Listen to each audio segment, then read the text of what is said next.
नमस्कार दोस्तों, स्वागत है आपका अपने YouTube चैनल टेक्निकल काका किंग में।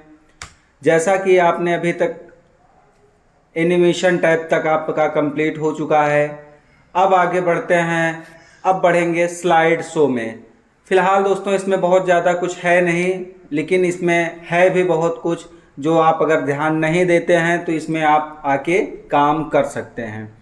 जैसा कि देखिए यहाँ पे फर्स्ट ऑप्शन है फ्रॉम बिगनिंग, और यहाँ पे फ्रॉम करंट स्लाइड, यहाँ कस्टम स्लाइड्स हो, सब कुछ यहाँ पे एक एक ऑप्शन को हम देख लेते हैं। सबसे पहले यहाँ पे अगर कोई आपको इस्तेमाल करना है तो आपके पास कोई प्रेजेंटेशन या फिर कोई पीपीटी बनी तैयार होनी चाहिए। जैसे यहाँ पे हमारे पास शॉर्टकट है, या यहाँ पे हम स्कूल सॉफ्टवेयर ही इस्तेमाल कर लेते हैं, है ना। तो यहाँ पे ये स्कूल सॉफ्टवेयर हमने इस्तेमाल किया, इसको ओपन किया।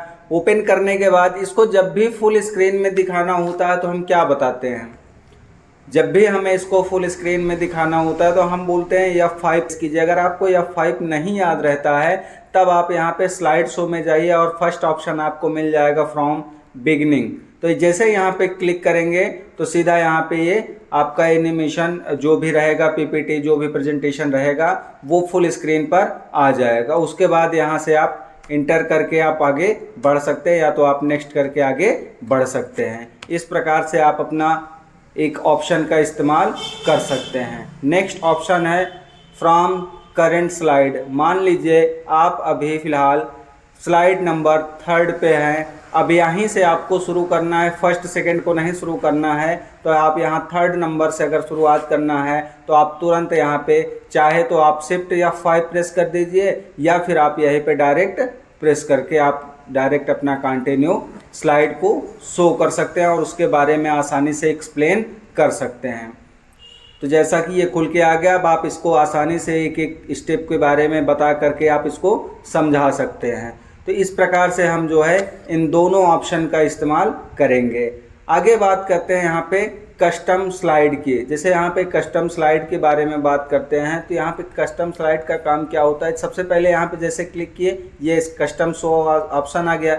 यहाँ पे जैसे ही क्लिक करेंगे तो यहाँ पे हमारे पास एक ऑप्शन आ रहा है कस्टम शो। अब यहाँ पे न्यू का ऑप्शन अभी शो हो रहा है और एक क्लोज का। अगर आपको न्यू एक बनाना है तो आप न्यू कर सकते हैं, नहीं तो आप क्लोज कर सकते हैं। तो जैसे हम यहाँ पे न्यू पे क्लिक करेंगे तो हमारे सामने कुछ इस प्रकार का इंटरफेस खुल के आ जाएगा। अब हम चाहते हैं कि यहाँ पे नंबर 1 शो हो, ऐड कर दीजिए।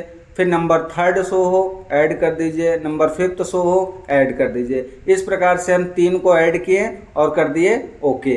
अब उसके बाद यहाँ पे क्या हो गया, अब आपको यहाँ पे कुछ नहीं करना, इसको शो करना है तो कर दीजिए, और नहीं करना है तो एक और न्यू ले लीजिए। अब यहाँ पे कस्टम शो 2 में नाम आपको चेंज करना है तो कर सकते हैं, नहीं चेंज करना तो कोई बात नहीं। अब यहाँ पे जैसे हमने 2nd ले लिया, ऐड कीजिए। फिर यहाँ पे 4th ले लिया, ऐड कीजिए। यहाँ पे 6 ले लिए, ऐड कीजिए। और उसके बाद यहाँ पे इसे भी ओके कर सकते हैं। अब या तो आप इसको क्लोज कर दीजिए, या तो आप इसको शो भी कर सकते हैं, और जिस भी आपको कस्टम में शो करना है वो आप शो कर सकते हैं, चाहे 1st नंबर या 2nd नंबर। जैसे हमने 1st नंबर पे क्लिक करके शो किया तो ये सिर्फ क्या क्या दिखेगा, जैसे कि यहाँ पे हमने सेलेक्ट किया था 1, 3rd और 5th, तो उसी प्रकार अभी देखिए थोड़ा लोडिंग ले रहा है। जैसे यहाँ पे आया, 1st आ गया, इंटर करेंगे। 3rd आया, इंटर करेंगे। 5th आया, अब इंटर करेंगे, कुछ नहीं है। इसी प्रकार हम 2nd का भी शो कर सकते हैं। अगर वो अब गायब हो गया तो यहाँ पे जाइए, यहाँ आपको मिल जाएगा कस्टम शो 2। तो आप यहाँ से भी सेम वही प्रोसेस है, अपना यहाँ पे शो कर सकते हैं।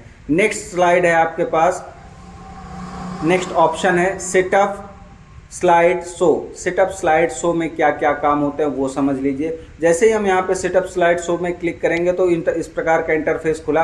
अब यहाँ पे बोल रहा है कि क्या आप जो है प्रेजेंटेशन को किस प्रकार दिखाना चाहते हैं। यहाँ पे है प्रेजेंटेशन बाई ये स्पीकर, फुल स्क्रीन पे है, यहाँ पे विंडो के साथ में है। जैसे विंडो के साथ क्लिक करेंगे तो आप स्क्रॉल बार दिखाना चाहते हैं कि नहीं दिखाना चाहते हैं, तो हमें चाहिए कि ठीक है हमें फुल स्क्रीन पे ही दिखाना है, हमें स्क्रॉल बार की आवश्यकता नहीं है। तो यहाँ पे हम क्लिक रखेंगे। उसके बाद आप इसको कंटिन्यू चलाना चाहते हैं, मतलब जैसे ही स्लाइड आपका ख़त्म हो फिर से शुरू हो जाए, तो आप यहाँ पे लूप का ऑप्शन का इस्तेमाल कर सकते हैं। जब आपको बंद करना हो तो स्किप बटन का प्रयोग करके आप इसको हटा सकते हैं। यहाँ पे शो विदाउट नरेशन को आपका इस्तेमाल करना है तो यहाँ पे चेक कर सकते हैं। यहाँ पे एनिमेशन के बिना इस्तेमाल करना है तो आप यहाँ पे क्लिक कर सकते हैं। पेन का कलर आपका क्या है क्या नहीं है, आपको यहाँ पे कलर चेंज करना है तो आप आसानी से कलर चेंज कर सकते हैं। देखिए अभी इसका नहीं इस्तेमाल बता पाए हैं ना, ठीक है, इसको देख लेते हैं। और उसके बाद यहाँ पे आप कितने स्लाइड यहाँ पे अगर फ्रॉम में, अभी तो ऑल में है, अगर फ्रॉम में करेंगे तो यहाँ पे मान के चलिए जैसे हम फ्रॉम पे किए 1 नंबर से 7 नंबर तक है, हम चाहते हैं कि यहाँ पे 3 नंबर से और 6 नंबर तक दिखे बस, तो यहाँ पे 3 से 6 पे क्लिक कर देंगे और कर देंगे ओके। जैसे 3 से 6 पे क्लिक करेंगे और यहाँ पे कर देंगे ओके, है ना, तो अब ये शो होने लगेगा। अब कितना शो होगा, सिर्फ 3 से 6 स्लाइड, बाकी की स्लाइड जो है वो अभी नहीं शो होंगी। जैसे यहाँ पे 3 नंबर पे। अब ये चीज़ें आप अभी पेन का जो कलर देखें वो चीज़ें कहाँ से मिलेगा, वो चीज़ देखना है तो इधर आ जाइए आप राइट साइड कॉर्नर में, है ना, यहाँ पे देखिए ये है ना। तो यहाँ पे जैसे हमने पेन लिया, अब हमें समझाना है जो भी कलर लेना है, जैसे समझाना है कि इसके बारे में हम बात कर रहे हैं तो हम इसको हाईलाइट कर सकते हैं, है ना, इसको हाईलाइट कर सकते हैं या ऐसे चेक कर सकते हैं, ऐसे चेक कर सकते हैं, जिस हिसाब से हमें काम करना है उस हिसाब से हम इसको बता सकते हैं। हमें ये हो गया सब कुछ। अब इसको हटाना है तो यहीं पे जाइए और राइट साइड में इसको एक सिंगल क्लिक कीजिए, ये हट जाएगा, है ना। अब उसके बाद क्या है, इसको स्किप बटन से बाहर आ सकते हैं। उसके बाद यहाँ पे आगे आप बढ़ेंगे तो यहाँ पे आपका है हाइड स्लाइड। आप जिस भी स्लाइड को हाइड करना चाहते हो, चाहे वो आपकी कोई भी स्लाइड हो, अगर उसको आप हाइड करना चाहते हैं तो वो स्लाइड आप हाइड कर सकते हैं। जैसे मान के चलिए अभी हम इस स्लाइड को हाइड कर देते हैं, हमने स्लाइड को सिलेक्ट किया, हाइड पे क्लिक कर देंगे तो अभी फ़िलहाल इसका कलर देखिए मध्यम हो गया, है ना। और यहाँ पे क्लिक कीजिए, यहाँ पे हाइड पे क्लिक कीजिए तो ये क्या हो गया, थोड़ा सा ब्लर टाइप का हो गया, हल्का मध्यम कलर हो गया, थोड़ा हल्का कलर हो गया। यहाँ पे जाइए, स्लाइड हाइड कर दीजिए। अब जब आप प्ले करेंगे तो आपको ये स्लाइडें नहीं दिखेंगी। जब भी आप इसको स्लाइड को शो करेंगे तो आपको ये स्लाइड नहीं दिखेगी। उसके बाद है यहाँ पे नेक्स्ट ऑप्शन, इसको सब हम अनचेक कर देते हैं। आपको जब भी ज़रूरत होगी आप ऐसे इस्तेमाल कर सकते हैं। अब यहाँ पे है रिकॉर्ड नरेशन। अगर रिकॉर्ड नरेशन पे क्लिक करेंगे तो यहाँ पे फ़िलहाल हम अभी कोई माइक्रोफोन नहीं लगा रखे हैं या माइक्रोफोन नहीं इंस्टॉल करके रखे हैं तो कोई मतलब नहीं है। फ़िलहाल आप यहाँ पे जब अगर आपको कभी कोई ज़रूरत पड़े वीडियो में या किसी भी प्रकार का आवाज़ देने में तो आप इसका इस्तेमाल कर सकते हैं। उसके बाद है यहाँ पे रिहैश टाइमिंग, ठीक है। यहाँ पे जब आप इस्तेमाल करना होगा तब सबसे पहले ये समझ लीजिए कि इसका इस्तेमाल क्या होता है। देखिए कभी कभी होता है कि हम इसके बारे में, मान लीजिए ये स्लाइड के बारे में बता रहे हैं, अब अगर हम इसमें कोई एनिमेशन लगाते हैं तो ये तुरंत ख़त्म हो जाएगा। तो इसके लिए हम यहाँ पे क्या कर देंगे, इसको चाहते हैं कि थोड़ी देर ये रुका रहे, रुकने के बाद फिर कोई काम हो उसके बाद फिर हम प्ले करें। तो हम पहले इसके लिए हम एक बना के रखे हैं, ज़्यादा टाइम ना ख़राब हो इसलिए शॉर्टकट की, है ना। तो यहाँ पे जैसे शॉर्टकट की है तो यहाँ पे जैसे हमें सबसे पहले इसको इस पर क्या है, एक एनिमेशन लगाना पड़ेगा। एनिमेशन आप लगाए होंगे, लगाए ना बताए भी हैं, है ना। कस्टम एनिमेशन में जाइए, सब में एनिमेशन आप ऐड कर सकते हैं। जैसे एनिमेशन पे ऐड करना है तो यहाँ पे जाइए, जो भी एनिमेशन आपको लगाना हो एनिमेशन आप धीरे धीरे लगा दीजिए। इसकी टाइमिंग को जो है थोड़ा से स्लो कर दीजिए, है ना। अब उसके बाद यहाँ पे जाइए, सबको बारी बारी से तुरंत आप एनिमेशन लगा लीजिए और जो भी आपको एनिमेशन लगाना है आप तुरंत लगाइए। और उसके बाद इसके जो है टाइमिंग को ध्यान में रखिएगा कि अब बहुत ज़्यादा फास्ट ना रहे, थोड़ा स्लो रहे। और उसके बाद क्या रहे, आप नेक्स्ट पे ऐसे ही अपना कंप्लीट एनिमेशन लगा दीजिए, है ना। ये वेरी फास्ट है तो इनको सब में थोड़ा स्लो ही रखिएगा। हम बारी बारी से सब में लगा ले रहे हैं एक एनिमेशन तुरंत ही। और उसके बाद फिर हम अपना आगे का कंटिन्यू करेंगे। तो इसके बाद जैसे ही आप यहाँ पे देखिए सब में मीडियम करते चले जाइए, सबको बारी बारी से सिलेक्ट करते जाइए और इफ़ेक्ट डालते चले जाइए इसमें। अब उसके बाद देखिएगा इसमें क्या क्या होता है ना। ये इस प्रकार से आप अपना एनिमेशन लगा सकते हैं। कोई भी टेक्स्ट अपना जो भी आपको लगे कि हमें इसकी आवश्यकता है तो आप उसे इस्तेमाल कर सकते हैं। यहाँ पे देखिए सबको बारी बारी से, है ना। इस प्रकार से आपको एक एक जो भी अलग अलग रहेगा उसको जैसे जैसे लिखे रहेंगे आपको उसी प्रकार एनिमेशन लगाना है। बिना आप उस प्रकार के एनिमेशन लगाए हुए नहीं आप काम कर पाएंगे। तो जैसे ही आप यहाँ पे देखिए सबका कंप्लीट एनिमेशन लगभग तैयार हो रहा है, ये ठीक है, यहाँ तक हमारा एनिमेशन लग गया। अब उसके बाद क्या काम करना है, जैसे एनिमेशन लग गया है अब हम जाते हैं थोड़ा से स्लाइड शो में। जब यहाँ पे जाएंगे तो अब एनिमेशन तो लग गया हमारा। अब जैसे हम इसको F5 प्रेस करेंगे तो क्या होगा, धीरे धीरे सब क्या होगा, इसे खुल जाने दीजिए। खुलने के बाद आगे कंटिन्यू करते हैं। जैसे यहाँ पे वाइट वाइट आ गया है ना, अब यहाँ पे एक इंटर करेंगे तो जो एनिमेशन हम लगाए थे वो सीधा खुल के आ गया। उसके बाद फिर से इंटर करेंगे तो दूसरा एनिमेशन खुल के आ जाएगा। देखिए बारी बारी से सब खुल के आ रहा है ना। फिर एक एनिमेशन एक इंटर करेंगे तो दूसरे में जो एनिमेशन लगाए थे वो आ गया, फिर इंटर करेंगे तो तीसरा आ गया। इस प्रकार से हम इंटर करते हुए चले जाएंगे और यहाँ पे आता हुआ चला जाएगा। अब जैसे यहाँ पे सब आ जाए अपना देख लीजिएगा। उसके बाद यहाँ पे एक ऑप्शन आएगा आपके टाइमिंग का जो इशू है, तो यहाँ पे टाइमिंग के लिए आप यहाँ पे जैसे ही क्लिक करेंगे, जैसे फर्स्ट नंबर पे जाइए और टाइमिंग पे क्लिक कर दीजिए, तो अब यहाँ पे आप देखेंगे जैसे ही खुल जाए।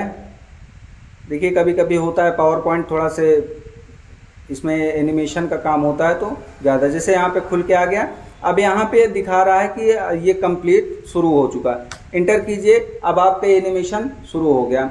फिलहाल आप यहाँ पे जैसे शॉर्टकट के लिखा है, जब तक आप इसके बारे में बताना चाहते हैं, इंट्रो देना चाहते हैं, तब तक रोकिए। उसके बाद इंटर करेंगे, फिर इंटर कीजिए, उसके बाद दूसरा आपका शुरू हो गया। अब कंट्रोल ए से सिलेक्ट ऑल होता है, तो इसके बारे में आपको जितना टाइम लगे समझने या समझाने में उसी हिसाब से आप यहाँ पे रोकिए, उसके बाद फिर इंटर कर दीजिए। तो कुछ इस प्रकार से हमारा बारी बारी से जो है हम लगाते हुए चले जाएंगे। जितना बोल्ड के लिए जितना टाइमिंग चाहिए उतना कर दीजिए, उसके बाद फिर इंटर करेंगे तो यहाँ पे सी के लिए आ जाएगा। इस प्रकार से हम इसको क्या है कंटिन्यू कर सकते हैं। जितना भी हमें चाहिए उतना हम इसमें टाइमिंग लगाते हुए चले जाएंगे। जैसे बारी बारी से देखते हैं कि हर एनिमेशन में टाइम देना है, हर चीज़ को समझाना तो पड़ेगा। जैसे कंट्रोल डी से क्या डुप्लीकेट होंगे, शेप्स डुप्लीकेट होंगे, कैसे कैसे शेप्स डुप्लीकेट हो सकते हैं, उसका काम क्या है ना, तो ये सब चीज़ें। उसके बाद फिर इंटर कीजिए तो उसके बाद क्या आ गया, कंट्रोल ई से आ गया। फिर उसके बाद फाइंड आ गया। फाइंड मतलब क्या होता है इसके बारे में इंट्रोड्यूस करना है, आपको बताना है। तो इस चीज़ को जितना आपको टाइम चाहिए फिर इंटर कीजिए। फिर और यहाँ पे देखिएगा, यहाँ पे जैसे इंटर करते हैं यहाँ पे टाइमिंग क्या हो जा रही है, शुरुआत हो जा रही है। एक स्लाइड पे अलग टाइमिंग, एक स्लाइड पे अलग टाइमिंग, फिर इंटर कीजिए और ये इधर देखेंगे तो टोटल टाइमिंग दिख रही है, आप कितना टोटल चला चुके। फिर उसके बाद फिर इंटर कीजिए, फिर यहाँ से फिर दूसरा आ जाएगा। तो इस प्रकार से हम जो है अपना टाइमिंग लगा सकते हैं। अब उसके बाद जैसे ही लास्ट हो गया तो ये पूछ रहा है कि जो आप अभी बताए हैं, मतलब जो भी आपने टाइमिंग सेट किया है 1 मिनट 37 सेकंड की है, क्या आप इसे सेव करना चाहते हैं, तो बोलिए यस, है ना। तो ये क्या हो गया, आपका सेव हो गया। अब आप जिस भी स्लाइड को प्ले करेंगे, जैसे यहाँ पे प्ले कीजिए और उसके बाद F5 प्रेस कर दीजिए। F5 प्रेस करने के बाद सेम टाइम जो भी आपने अभी टाइम दिया है वो टाइम आपका जो है शुरू हो जाएगा। हमें यहाँ पे फिर कुछ भी करने की आवश्यकता नहीं। आपका सिस्टम दूर रखा हो, प्रोजेक्टर में लगा हो, आप समझाते रहिए, बताते रहिए और उसके बाद जो है यहाँ पे आपका काम होता हुआ चला जाएगा, है ना दोस्तों। तो उसके बाद यहाँ पे जब ये फॉर्मेट ऐसे कुछ दिख रहा है तो आप क्या करेंगे, जो टाइमिंग लगाने के बाद कुछ इस प्रकार का फॉर्मेट आ जाएगा। तो यहाँ पे रिव्यू टैब में जाइए, रिव्यू टैब में जाइए, ऐसे कर दीजिए नॉर्मल व्यू, तो ये उसी प्रकार आपका बन के रेडी रहेगा, है ना। अब आगे बात है यहाँ पे रेजोल्यूशन की। इसका ज़्यादा कोई ख़ास काम है नहीं, लेकिन ये जो है अगर आपको ज़रूरत है तो आप यहाँ से कर सकते हैं। जो भी आपका डिस्प्ले में जितना दिखना है उतना यहाँ पे दिखा सकते हैं। इस 1280 से 720। अब इसको हम अगर F5 करेंगे तो ये हमारा कुछ इस प्रकार फुल स्क्रीन में आएगा, है ना। तो इस प्रकार से हम अपना कंटिन्यू काम कर सकते हैं। अभी का जो स्क्रीन थी वो कुछ दूसरी थी, अब की स्क्रीन जो है दूसरी हो चुकी है। तो इसका काम होता है कि स्क्रीन पे कितने एरिया में शो करना है, कितने एरिया में दिखाना है, वो सब काम करने के लिए हम रेजोल्यूशन का इस्तेमाल करते हैं। ठीक है, बहुत बहुत धन्यवाद दोस्तों। अगर वीडियो पसंद आई हो तो वीडियो को लाइक ज़रूर कीजिएगा, चैनल को ज़रूर सब्सक्राइब कीजिएगा। अगर चैनल पर पहली बार आए हैं तो चैनल को बिना सब्सक्राइब किए हुए आप मत जाइएगा। और यहाँ तक वीडियो देखने के लिए धन्यवाद मित्रों।